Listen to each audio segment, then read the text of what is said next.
Hello children, हम लोग exercise 1.2 कर रहे हैं, class 6 maths NCERT।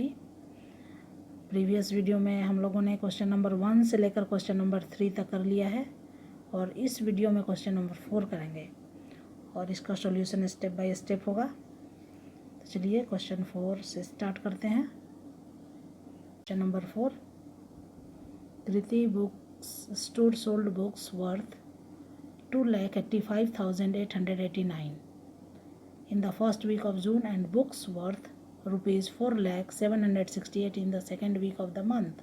How much was the sale for the 2 weeks together? In which week was the sale greater and by how much? एक book store है, कृति book store, वहाँ पर किताबों की बिक्री हुई है। फर्स्ट वीक ऑफ जून में हुआ है 2,85,891 रुपये की और second week of the month उसी मंथ के दूसरे सप्ताह में हुआ है 4,768 रुपये की। तो आपको बताना है कि दोनों सप्ताह में टोटल बिक्री कितनी हुई है, यानी टुगेदर एक साथ। और in which week was the sale greater, और किस सप्ताह का सेल ग्रेटर है, एंड बाई हाउ मच, और कितना ग्रेटर है। तो यहाँ पर दोनों सप्ताह का एक साथ अमाउंट निकालना है, तो हम इस दोनों अमाउंट को ऐड कर देंगे तो इसका आंसर आ जाएगा। और in which week was the sale greater, तो सेकेंड वीक का ग्रेटर है अमाउंट, क्योंकि 4 लाख है और ये 2 लाख समथिंग है। And by how much, by how much कह रहा है, इसका मतलब हम जो इसका लार्जेस्ट अमाउंट है उसमें से स्मॉलेस्ट अमाउंट को माइनस करेंगे, सब्ट्रैक्ट करेंगे, तो इसका आंसर आ जाएगा लास्ट का। ओके, अब इसका हम सोल्यूशन निकालेंगे। पहले हम फर्स्ट पार्ट का करेंगे, ठीक है। देखिए यहाँ पर फर्स्ट पार्ट में books sold in first week of June worth, ये वर्थ मीन्स इसका वैल्यू है। फर्स्ट वीक में इतने रुपए की बिक्री हुई। और books sold in the second week of the month worth 4,768 rupees. तो हमें दोनों वीक का एक साथ निकालना है। Therefore total sale of books in the 2 weeks together. तो हमें फर्स्ट अमाउंट और सेकेंड अमाउंट दोनों को हमने यहाँ प्लस कर दिया, एडिशन किया, तो 6,86,659 आया आंसर। तो फर्स्ट पार्ट का आंसर हो गया। Okay, in which week was the sale greater, तो in the second week of the month the sale of books was greater. And by how much, तो दोनों का डिफरेंस निकालेंगे। तो difference of the sale of books, जब दोनों का difference निकालेंगे तो हमारा आएगा 1,14,877। Hence, in second week of June, the sale of books was more by rupees 1,14,877। देखिए इस दोनों को सब्ट्रैक्ट किया है तो यही आंसर हो गया। ये इसका आंसर हो गया और इसका आंसर हो गया इसके लिए, और ये 2 वीक्स टुगेदर का ये हो, इसका ये आंसर हो गया। ये 3 आंसर निकले हैं। ओके, इस क्वेश्चन में लार्ज अमाउंट को ऐड करना है तो हमें कॉलम मेथड यूज़ करना होगा। जैसे यहाँ पर इसका लाख तक है और ये भी लाख तक है, तो फर्स्ट पार्ट में एडिशन हुआ है तो उसको हम ऐसे कर सकते हैं 2,8,5,8,9,1 वंस, टेंस, 100,000, 10,000, लाख।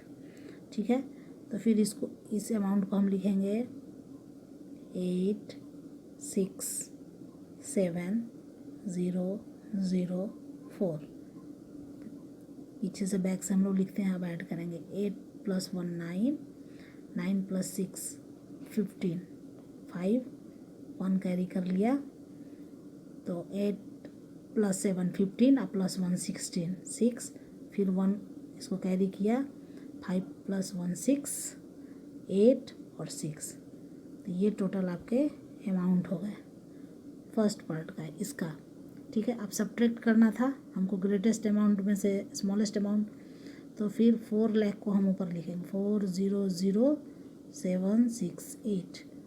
जब भी हमको सब्ट्रैक्ट करना है तो लास्ट से लिखेंगे, ये वाला अमाउंट हमको सब्ट्रैक्ट करना है 1,9,8,5,8,2। ओके। 8 माइनस 1 7, 6 माइनस 9, 6 में से 9 माइनस नहीं होगा तो हम 7 से लेंगे, तो ये हो गया 16।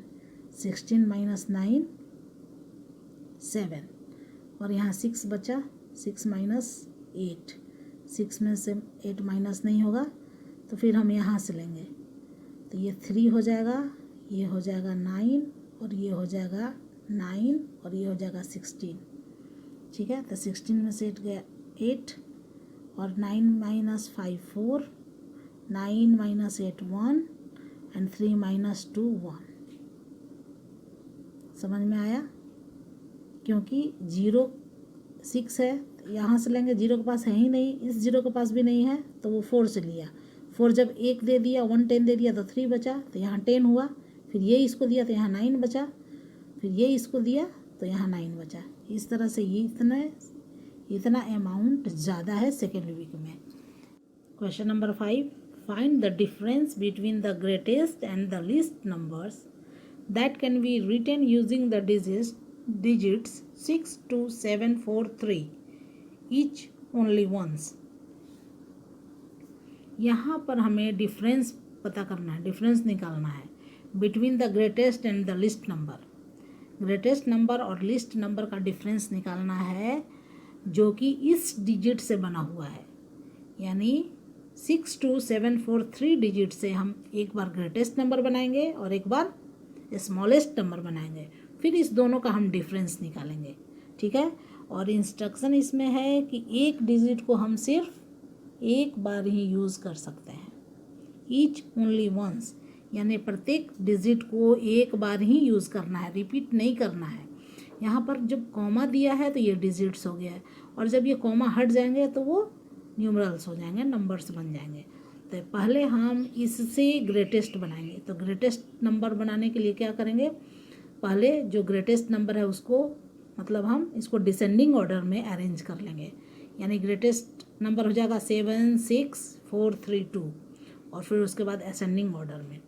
देखिए, तो गिवन डिजिट्स आर 6 2 7 4 3, तो ग्रेटेस्ट नंबर इससे बन गया 76,432, और इसको फिर रिवर्स कर दिए तो इसका लिस्ट नंबर हो गया 23,467।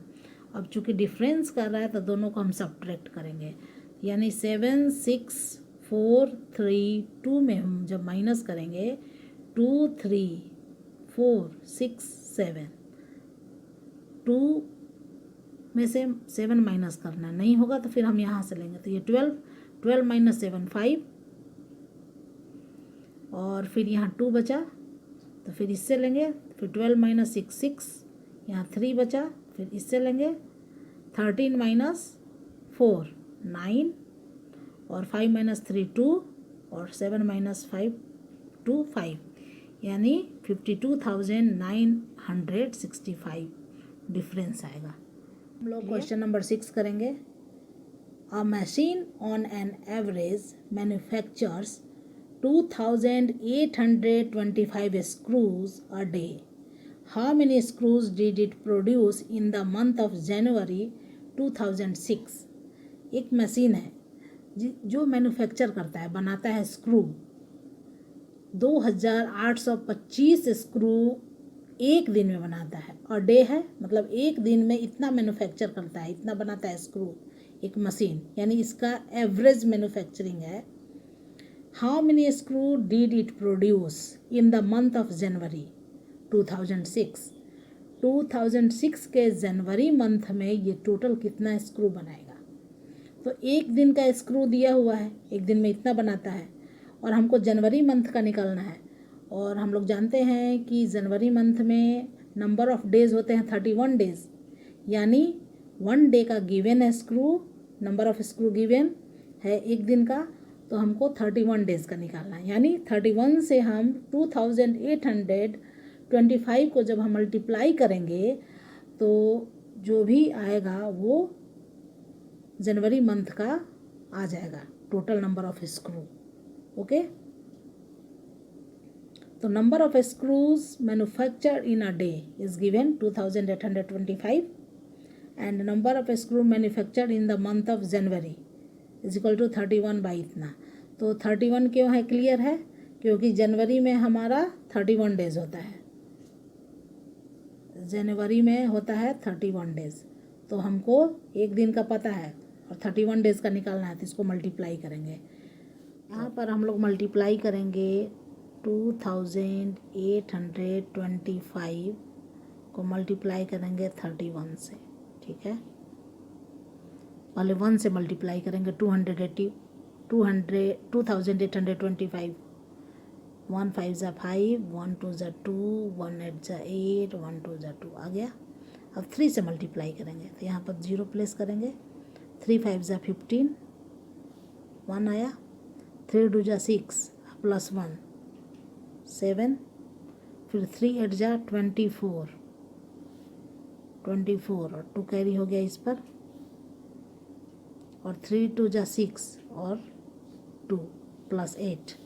अब इसको ऐड कीजिए, 5 2 प्लस 5 7, 7 प्लस 8 15, 1 कैरी किया, 2 प्लस 4 6 प्लस 1 7 और 8, यानी जनवरी मंथ में total screw 87,500। Question number 7, a merchant had ₹78,592 with her. She placed an order for purchasing 40 radio sets at 1,200 rupees each. How much money will remain with her after the purchase? यहाँ पर एक merchant है जिसके पास 78,592 rupees है, उसके पास इतने पैसे हैं, इतने रुपए हैं उसके पास, और उसने एक ऑर्डर प्लेस किया है रेडियो सेट्स का, यानी उसे 40 रेडियो सेट्स चाहिए, और एक रेडियो सेट का प्राइस है 1,200 रुपीज़। तो 40 रेडियो सेट्स का कितना हो जाएगा, तो जब 40 से हम मल्टीप्लाई करेंगे तो अमाउंट आ जाएगा। तो how much money will remain with her after the purchase, यानी कि जब वह 40 रेडियो सेट परचेज कर लेगी तो परचेजिंग के बाद उसके पास कितने रुपए बचेंगे, कितने रुपए कितना मनी लेफ्ट रहेगा उसके पास, कितना रिमेन रहेगा। तो इसको निकालने के लिए पहले हम तो 40 सेट जो रेडियो है उसका हम प्राइस निकाल लेंगे और इसके टोटल अमाउंट में उसको हम सब्ट्रैक्ट कर देंगे, तो टोटल मनी लेफ्ट हमें निकल आएगा। क्लियर, देखिए यहाँ पर amount of money with the merchant के पास इतने रुपए हैं 78,592, and number of radio sets she is purchasing 40 radio sets, 40 radio set खरीद रही है, और price of 1 radio set is 1,200। तो 40 से मल्टीप्लाई करेंगे, तो यहाँ पर हमको मल्टीप्लाई करने के लिए हम 12 को मल्टीप्लाई करेंगे 4 से, तो 12 4 जा 48 होता है, और इधर 2 जीरो और ये 1 जीरो आती है, 3 जीरो हो गया, यानी 48,000 का उसने परचेजिंग कर लिया, 40 रेडियो सेट उसने परचेज कर लिया 48,000 का। तो रिमेनिंग मनी कितना रह गया, जो लेफ्ट रहा उसके पास मनी, यानी इसमें से हम ये माइनस कर देंगे, तो ये 3 जीरो है तो 592 तो रहेगा ही, और 78 में से 48 माइनस करेंगे तो 30। तो hence amount of 30,592 will remain with her after purchasing the 40 radio sets, यानी 40 रेडियो सेट परचेजिंग करने के बाद उसके पास इतने पैसे बचेंगे। Clear. Question number 8, a student multiplied 7,236 by 65 instead of multiplying by 56. By how much was his answer greater than the correct answer? एक student ने 7,236 को मल्टीप्लाई कर दिया 65 से, जबकि उसको मल्टीप्लाई करना था 56 से, यानी उसको इस अमाउंट को 56 से मल्टीप्लाई करना था, लेकिन उसने कर दिया 65 से। तो अब आपको बताना है कि by how much was his answer greater than the correct answer.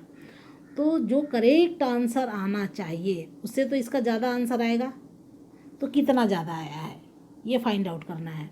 तो इसको बनाने का 2 मेथड हो सकता है।